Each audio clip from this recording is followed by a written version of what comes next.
Audio launch Jananayagan audio லான்ச்சுக்கு தனுஷ் அவர்கள் போறாரு. லோகேஷ் கனகராஜ் போறாரு. தனுஷ் போறதுக்கு வாய்ப்பு இல்லை. அதுதான் நான் சொல்றேனே. ஏன்னா நாளைக்கு மீண்டும் திமுக ஆட்சிக்கு வந்துச்சுன்னா இவங்க நிலைமையெல்லாம் என்ன ஆகும்? அன்னைக்கு விஜய் கூட போய் உட்காந்தாள் தானே நீ அப்படின்னு ஒரு வேலை இங்கே நடக்கும். ஸோ அதையெல்லாம் யாருமே விரும்ப மாட்டாங்க. அது தேவையும் இல்லை அவங்களுக்கு. ஆனால் அஜித் அவர்கள் பேர் அதிகமாக அடிப்படுது. இல்லைங்க, அதுக்கெல்லாம் வாய்ப்பே கிடையாதுங்க. எப்படி நடக்கும்? அது விஜய் மீது அவருக்கு இருக்கிற அன்புங்கிறது தனிப்பட்ட முறையில் தான். அதை அவர் ஃபோனில் தெரிவிக்கலாம். அல்லது இதே அஜித் நாளைக்கு ஜனநாயகன் ஆடியோ லான்ச்சில் ஒரு பொது வெளியில் இவர் போய் அங்கே நின்னாருன்னா அது இங்கே இருக்கிற அரசியல் களம் எப்படி பார்க்கும்? ஹோட்டல் கன்வர்ஷன் ஆகிடுமே, எல்லாம் பெரிய பிரச்சனை ஆயிரும்ல. அப்போ எப்படி அஜித் போவார்? இன்னொன்று விஜயே அதை விரும்ப மாட்டார். ட்ரெண்டாக போகிறது அஜித் அவர்களும் சிம்பு அவர்களும் மீட் பண்ண விஷயம். அது ரெண்டு பேருக்குமே நல்லதுன்னு தான் நான் பார்க்குறேன். முக்கியமாக சிம்புவுக்கு அது ரொம்ப ப்ளஸ்ஸாக மாறும். ஏன்னா இதே சிம்பு மீது அஜித் ரசிகர்கள் ரொம்ப கோபமாக இருந்தாங்க. நடுவில் பேச தெரியாமல் சிம்பு ஒரு வார்த்தையை விட்டார். பயங்கரமாக டென்ஷன் ஆகிட்டாங்க. நீ தான் அஜித்தை வளர்த்து விட்டு யாருக்கு யார் சப்போர்ட் பண்ணுறது அப்படின்னு சொல்லிட்டு பயங்கரமாக அவரை ஃபயர் பண்ண ஆரம்பிச்சிட்டாங்க. இப்போ அஜித்தும் சிம்புவும் சந்திக்கும் பொழுது அஜித் சிம்புவை அப்படியே வாஞ்சையோடு அப்படியே அழைச்சிட்டு போகிறதெல்லாம் பார்க்கும்போது இந்த கோபமாக முதல்ல சிம்பு மீது இருந்தால் அவங்களுக்கு மாறிடும். அந்த வகையில் சிம்பு ரசிகர்களுக்கும் அது ஒரு பெரிய நிம்மதி.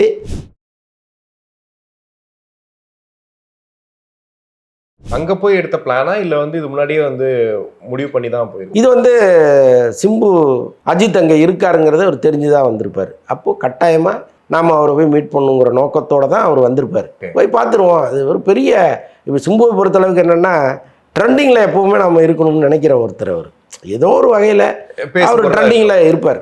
ஸோ அவர் இன்னைக்கு இவங்க ரெண்டு பேரும் சந்தித்தது தான் ஒரு மிகப்பெரிய ட்ரெண்டிங்காக போயிட்டுருக்கு.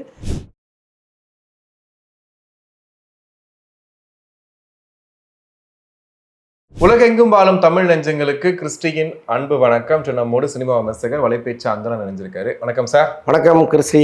சார், இன்னைக்கு ட்ரெண்டாக போகிறது அஜித் அவர்களும் சிம்பு அவர்களும் மீட் பண்ண விஷயம். ஆரம்பத்திலேருந்தே சிம்பு அவர்கள் அஜித் தான் என்னுடைய பெரிய ஒரு மானசீக குருன்ற மாதிரிலாம் சொல்லிட்டு இருப்பாரு. இப்போ மீட் பண்ணியிருக்காங்க. வீடியோ பரவலாக போயிட்டு இருக்கு. நீங்கள் பார்த்தீங்களா? என்ன ஃபீல் பண்ணுறீங்க? பார்த்தேன். அது கட்டாயமாக அஜித் இப்போ நிறைய மாறி இருக்கார். இந்த மாற்றத்தை முதல்ல நம்ம வரவேற்கிறோம். ஏன்னா இந்த மாற்றம் தான் வேணும்னு நம்ம ஆரம்ப காலத்துலேருந்து கதறிக்கிட்டு இருக்கோம். நீங்கள் இந்த முருகன் கோவிச்சுட்டு மலை மேலே போய் நின்ற மாதிரி இந்த உலகத்தையே வெறுத்துட்டு ஏன் ஒரு ஓரத்தில் போய் நிற்கிறீங்க? எல்லாரோடையும் கலந்து வாங்க, மக்களோட மக்களாக வாங்கங்கிறது தான் நம்ம திரும்ப திரும்ப சொல்கிறது. இன்றைக்கி அது மெல்ல மெல்ல நடந்துகிட்டு இருக்கு. அது எதன் காரணமாக நடந்து தொலைச்சிட்டு போகணும். ஆனால் நடக்குது இல்லை. அதில் நமக்கு பெரிய மகிழ்ச்சி. இன்னொன்று இப்போ சிம்புவும் அஜித்தும் ஒன்றா நின்று ஒரு வீடியோ வருது அப்படின்னா அது ரெண்டு பேருக்குமே நல்லதுன்னு தான் நான் பார்க்குறேன். முக்கியமாக சிம்புவுக்கு அது ரொம்ப ப்ளஸ்ஸாக மாறும். ஏன்னா இதே சிம்பு மீது அஜித் ரசிகர்கள் ரொம்ப கோபமாக இருந்தாங்க. நடுவில் பேச தெரியாமல் சிம்பு ஒரு வார்த்தையை விட்டார். நான் இது வரைக்கும் அஜித்துக்கு சப்போர்ட் பண்ணிகிட்டு இருந்தேன், இனிமேல் என்னுடைய சப்போர்ட் அவருக்கு தேவைப்படாது அப்படின்னு ஒரு வார்த்தையை சொல்லிட்டாரு. பயங்கரமாக டென்ஷன் ஆகிட்டாங்க. நீ தான் அஜித்தை வளர்த்து விட்டு யாருக்கு யார் சப்போர்ட் பண்ணுறது அப்படின்னு சொல்லிட்டு பயங்கரமாக அவரை ஃபயர் பண்ண ஆரம்பிச்சிட்டாங்க. அது இந்த நிமிஷம் வரைக்கும் தொடர்ந்துகிட்டே இருந்துச்சு. எங்கேயோ அவர் அதெல்லாம் மறந்துட்டு நகர்ந்தா கூட பல அஜித் ரசிகர்கள் நீ அஜித்தை பற்றி இப்படிலாம் சொன்ன ஆள் தானே அப்படின்லாம் மறக்காமல் அதை சொல்லிகிட்டே இருந்தாங்க. இப்போ அஜித்தும் சிம்புவும் சந்திக்கும் பொழுது அஜித் சிம்புவை அப்படியே வாஞ்சையோடு அப்படியே அழைச்சிட்டு போகிறதெல்லாம் பார்க்கும்போது இந்த கோபமாக முதல்ல சிம்பு மீது இருந்தால் அவங்களுக்கு மாறிடும். அந்த வகையில் சிம்பு ரசிகர்களுக்கும் அது ஒரு பெரிய நிம்மதி. இப்போ சிம்புவும் ரொம்ப இயல்பாக மாறிக்கிட்டு இருக்கார். ஒரு காலத்தில் நான் பெரிய ஸ்டார்டம்ங்கிறத அவர் மண்டையில் ஏற்றிட்டு இருந்தார். இப்போ அதெல்லாம் மாறி இன்றைக்கி ரெண்டு பெரிய ஹீரோக்கள் ஒரு இடத்தில் நிற்கிறது, சகஜமாக பேசுறது, இதெல்லாம் ஒரு பெரிய மாற்றம் தான். ஓகே. ஆனால் மலேசியாவுக்கு போன விஷயம் வேற. அங்கே போய் எடுத்த பிளானா இல்லை இது முன்னாடியே முடிவு பண்ணி தான் போயிருக்கு? இது சிம்பு அங்கே இதுலேருந்து துபாயிலேருந்து கிளம்பும்போதே அஜித் அங்கே இருக்காருங்கிறத அவர் தெரிஞ்சு தான் வந்திருப்பார். அப்போது கட்டாயமாக நாம் அவரை போய் மீட் பண்ணுங்கிற நோக்கத்தோடு தான் அவர் வந்திருப்பார். இன்னொன்று இப்போ இந்த நகைக்கடை ஒன்று திறப்பதற்காக தான் அவர் போயிருந்தார். மலேசியாவில் ஒரு புகழ்பெற்ற முக்கியமான விநியோகஸ்தர். அவர் தமிழ் சினிமாவினுடைய மிகப்பெரிய படங்களை எல்லாம் வாங்கி ரிலீஸ் பண்ணவர் அவர். ஸோ அப்போ அவருடைய அழைப்பின் பேரில் சிம்பு இங்கே போயிருக்காரு. பக்கத்துலேயே அஜித் இருக்காரு. அப்படிங்கும்பொழுது அதை விட வேற என்ன அவருக்கு வேலை? ஓகே, போய் பார்த்துருவோம். அது ஒரு பெரிய இப்போ சிம்புவை பொறுத்தளவுக்கு என்னென்னா ட்ரெண்டிங்கில் எப்போவுமே நம்ம இருக்கணும்னு நினைக்கிற ஒருத்தர். அவர் ஏதோ ஒரு வகையில் அவர் ட்ரெண்டிங்கில் இருப்பார். ஸோ அவர் இன்னைக்கு இவங்க ரெண்டு பேரும் சந்தித்தது தான் ஒரு மிகப்பெரிய ட்ரெண்டிங்காக போயிட்டுருக்கு. எதை எதிர்பார்த்து சிம்பு இங்கே வந்தாரோ அது நடந்துகிட்டு இருக்கு. இன்னொன்று அதை தாண்டி அஜித் மீது அவருக்கு தனிப்பட்ட முறையிலே ஒரு பெரிய அன்பும் மரியாதையும் உண்டு. ஸோ அதனால் இந்த சந்திப்பு நடந்திருக்கு. ஓகே. ஆனால் அப்படியே இன்னொரு பக்கம் இன்னொரு விஷயம் ட்ரெண்ட் ஆகிட்டு இருக்கு.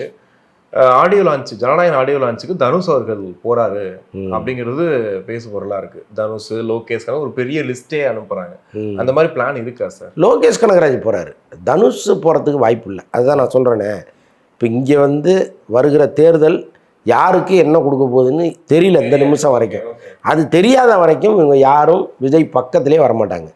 ஏன்னா நாளைக்கு மீண்டும் திமுக ஆட்சிக்கு வந்துச்சுன்னா இவங்க நிலைமையெல்லாம் என்ன ஆகும்? அன்னைக்கு விஜய் கூட போய் உட்காந்தாள் தானே நீ அப்படின்னு ஒரு வேலை இங்கே நடக்கும். ஸோ அதையெல்லாம் வந்து யாருமே விரும்ப மாட்டாங்க. அது தேவையும் இல்லை அவங்களுக்கு. இப்போ விஜய்க்கு சப்போர்ட் பண்ணி அவங்களுக்கு என்ன நடந்துட போகுது? இப்போ தனுஷ் வந்து அந்த மேடையில் இருந்து அவருக்கு என்ன லாபம்? ஒன்றுமே கிடையாது. ஸோ அதனால் வந்து அவர் போகிறதுக்கு பெரும்பாலும் வாய்ப்பு இல்லை.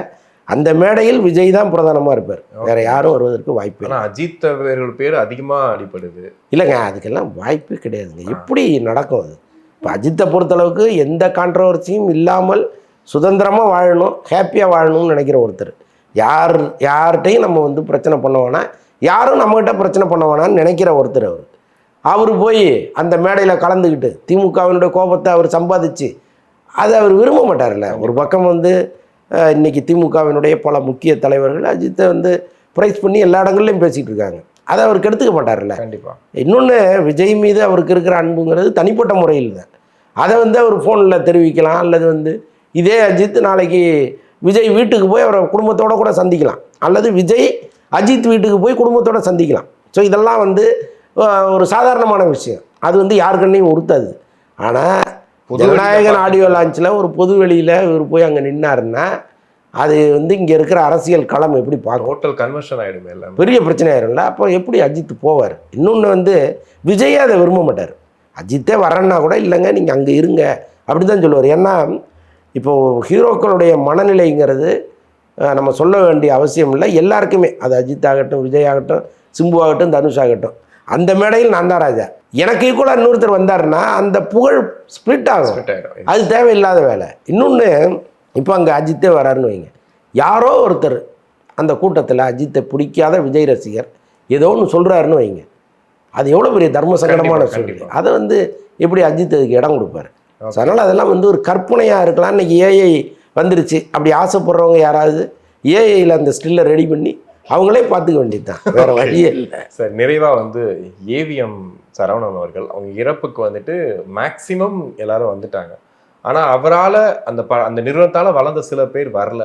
குறிப்பாக விஜய் அவர்களும் வரல, அஜித் அவர்கள் வரல, விக்ரம் அவர்களும் வரல. அது இப்போ இன்னைக்கு பேசு பொருளாக மாறி இருக்கு. ஒரு இறுதிச் சடங்குல வந்துட்டு நீங்கள் ஏன் வந்துட்டு கலந்துக்க மாட்டீங்களா? அதுவும் வந்து அந்த நிறுவனம் அத்தனை வருஷமாக இருந்த நிறுவனம். ஆமாம். ஆனால் அதை கூட ஏன் மறக்கிறாங்க, ஏன் வந்து வரமாட்டுறாங்க? உள்ளபடியே வருத்தம் தாங்க. ஆக்சுவலாக ஏவிஎம் சரவணனுடைய மறைவுங்கிறது தமிழ் இண்டஸ்ட்ரியில் ஒரு மிகப்பெரிய ஒரு பேசு பொருளாக மாறி இருக்கணும். அவர் மறைந்தாருங்கிற ஒரு தகவலோடு அது முடிஞ்சு போச்சு. அவருடைய ஊர்வலமெல்லாம் அப்படி நடந்திருக்கணும். மொத்த ஃபிலிம் இண்டஸ்ட்ரியும் அப்படி வந்து நின்று அந்த பாடியை கொண்டு போய் அடக்கம் பண்ணியிருந்தாங்கன்னு வைங்களேன், அதை விட ஒரு சிறந்த விஷயம் எதுவுமே இருந்திருக்க முடியாது. ஆனால் இங்கே வந்து ஒரு நன்றி கெட்ட உலகம் இது. ஆனால் இதில் பல பேர் முயற்சி பண்ணியிருக்காங்க. இப்போ விக்ரமெல்லாம் வெளியூரில் இருந்திருக்கிறாரு, வரத்துக்கு ட்ரை பண்ணியிருக்கிறாரு, முடியல. இங்கே இருந்தவர்கள் போயிட்டாங்க. பட் விஜய் வராது ஒரு மிகப்பெரிய குறை தான். விஜயெல்லாம் கட்டாயமாக போயிருக்கணும். அஜித்தெல்லாம் வந்து நினச்சிருந்தா வந்திருக்கலாம். பட் அவருடைய பணி நிமித்தம் அங்கே வந்து அது ஏற்கனவே திட்டமிடப்பட்ட வேலைகளில் இருக்கார். ஸோ அதனால் வர முடியாமல் போயிருக்கலாம். பட் கட்டாயமாக எல்லாருமே ஃபோனில் பேசியிருப்பாங்க. விஜய் ஆகட்டும், அஜித் ஆகட்டும், விக்ரம் ஆகட்டும், யாரெல்லாம் வரலையோ அவங்க எல்லாருமே அவங்க குடும்பத்துக்கு தங்களுடைய ஆறுதலை சொல்லியிருப்பாங்க. அது வேற. ஆனால் இந்த மக்கள் பார்த்துட்டே இருக்காங்கல்ல, எவ்வளோ பெரிய லெஜெண்ட் அவர், எவ்வளோ பெரிய நிறுவனம் அது, இப்படிப்பட்ட படங்கள்லாம் இங்கே கொடுத்துருக்காங்க, எவ்வளோ பேரை உருவாக்கி இருக்கிறாங்க, வாழ வச்சுருக்காங்க. ஸோ அந்த நிறுவனம் சங்கங்கள் கூட எதுவுமே பண்ணல, நடிகர் சங்கங்கள் இது கூட இல்லை. சங்கங்கள்லாம் தனிப்பட்ட முறையில் வருத்தங்களை தெரிவிச்சிருப்பாங்க. எல்லாத்தையும் தாண்டி ஏதோ பணம் இருக்கிற ஒரு முதலாளி படம் எடுத்தார் அப்படின்லாம் இல்லை. ஏவிஎம் சரவணன் வந்து தனிப்பட்ட முறையில் நீங்கள் அவரை பார்த்தீங்கன்னா அப்பேற்பட்ட ஒரு நபராக அவர் இருக்கார். உள்ள வைரமுத்து ஒரு முறை சொன்னார், இந்த ராஜீவ்காந்தி இறந்தார் இல்லையா, அப்போ வந்து பல பேருடைய கோபம், முக்கியமாக காங்கிரஸாருடைய கோபம் வந்து திமுக மேலே தான் இருந்துச்சு. ஏன்னா திமுக தான் இந்த வேலையை செஞ்சிருச்சுன்னு அவங்க முடிவு பண்ணாங்க. விடுதலை புலிகளை வச்சுக்கிட்டு இந்த வேலையை வந்து திமுக தான் செஞ்சுதுன்ட்டு எல்லா திமுககாரங்க வீட்லேயும் கல் எடுத்து அடித்து பெரிய ரகலை. அன்னைக்கு பல பேர் வந்து தப்பிச்சா போதும், புடைச்சா போதும்னு ஓட ஆரம்பிச்சிட்டாங்க. அப்படிப்பட்ட சூழ்நிலையில் வைரமுத்து மாட்டிட்டார். ஏன்னா அவர் கலைஞருக்கு நெருக்கமான நண்பர். அவர் திமுகன்னே இங்கே முத்திரை குத்தி வச்சுருக்காங்க. திடீர்னு வைரமுத்து வீட்டில் கல் எடுத்து கல் மாதிரி பொழிதான். சின்ன சின்ன பசங்க மதன் கார்கி இவரெல்லாம் எல்லோரும் தூக்கிக்கிட்டு மனைவியோட போய் இந்த டேபிளுக்கு கீழே போய் பதுங்கிட்டாராங்க. கல்லும் கட்டியும் கண்ணாடியுமா வந்து விழுது. அப்படியே வந்து கொஞ்ச நேரம் கழித்து அமைதியாகிடுது. இந்த தகவலை அன்றைக்கி ஊடகங்கள் மூலமாக வெளியில் போகுது. அன்றைக்கி வந்து இந்த மாதிரி சோஷியல் மீடியா பெருசாக இல்லைன்னா கூட செய்தியில் சொல்கிறாங்க வைரமுத்து வீடு தாக்கப்பட்டதுன்னு சொல்கிறாங்க. இண்டஸ்ட்ரி எல்லாருக்குமே தெரிஞ்சு போச்சு. ஒருத்தர் கூட வைரமுத்துக்கு ஆதரவாக அல்லது வைரமுத்துக்கு ஆறுதல் சொல்வதற்கு இந்த லேண்ட்லைனில் ஃபோன் பண்ணவே இல்லை. ஓகே. அதற்கு முன்னாடி வரைக்கும் வைரமுத்து பல பேருக்கு இலவசமாகலாம் பாட்டு எழுதி கொடுத்துருக்கிறாரு. அன்றைக்கி தான் ஒரு உறுதியான முடிவு எடுக்கிறாரு, எவனுக்கும் இலவசமாக எழுதக்கூடாது. ஏன்னா யாருமே இங்கே இலவசமானவர்களுக்கு கொடுக்கறதுக்கு தகுதி இல்லாதவர்களும் முடிவு எடுக்கிறாரு. அது வேறு விஷயம். அந்த நேரத்தில் வீட்டில் வந்து ஒரு கார் நிற்கி தான் பார்த்தா ஏவிஎம் சரவணன் இறங்கி வராரு. ஓகே. அவ்வளோ பிரச்சனைகளுக்கு நடுவில் இறங்கி வந்து வர்றவர் சும்மா இல்லை. ஒரு 2 மாதத்துக்கு தேவையான மளிகை பொருட்கள், அரிசி, பருப்பு எல்லாத்தோடையும் வந்து இறங்கி அதை வீட்டுக்குள்ளே வச்சுட்டு கை நிறைய பணத்தை வைரமுத்துட்ட கொடுத்துட்டு, பதட்டத்தில் இருப்பீங்க, நீங்கள் பயப்படாதீங்க, வீட்டிலேயே இருங்க, எல்லாத்தையும் சரி பண்ணிங்க, நம்ம திரும்ப சந்திப்போன்னு கிளம்பி போனோம். ஒரே மனுஷன் ஏவிஎம் சரவணன். ஸோ அப்படிப்பட்ட ஒருத்தரை வந்து இந்த சினிமா எப்படி யோசிச்சு பாருங்களேன். இந்த ரோடோட அடையாளமே அதானே. அதான் சொல்கிறேன். ஏவிஎம் திரையுலகமே திரண்டு போய் அவருக்கு இறுதி மரியாதை செலுத்தியிருக்கணும்ல. அதுதான் ரொம்ப அதை நினைக்கும் போது தான் கொஞ்சம் கவலையாக இருந்துச்சு. கண்டிப்பாக சார். நிறைய விஷயங்கள் பேசணும். நன்றி.